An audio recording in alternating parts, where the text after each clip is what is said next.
Hey, 8th graders, this is a little video to show you exactly what you're going to be doing for this activity today. Mrs. Jensen's going to have a sheet, a big piece of paper like this, and you divide it into 8 sections. So however you need to divide it so it gets into 8 sections. She might have a few extras in case you mess up. But you'll notice in the top corner here, it says the food industry, and that's what I want you to put on your paper, as well as your name and the food that you're going to select. So you're going to pick a food and you're going to take it through the 7 steps to the food industry and the food processing steps from producer all the way to consumer.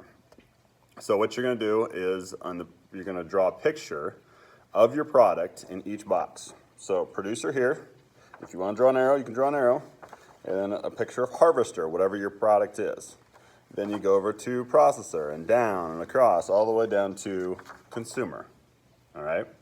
Some of these are going to be pretty easy. Some of these are going to be a little more challenging. The one thing I want you to think about is what is the raw product that food started as. So if you're going to pick a pizza, you need to think about, okay, maybe you're just going to pick on tomato sauce for this.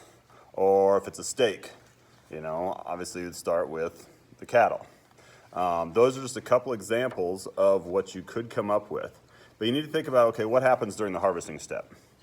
And maybe you don't know, and that's okay. Go ahead and just do a Google search. You know, if it's grapes, how are they harvested? You know, if you like grape juice, as an example. Depends on what your product is. But really think about what types of things happens at each stage of the process from the time that it starts all the way until the time that it's finished. So you can draw a picture in each stage, and then go ahead and color it, decorate it, do whatever you want to do.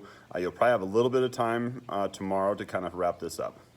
Please let Mrs. Jensen know if you have any questions, otherwise, or if you have any issues. Otherwise, you know where my markers are at. I'll make sure that they're out on the table here in front of my desk, and we'll go from there. Thanks.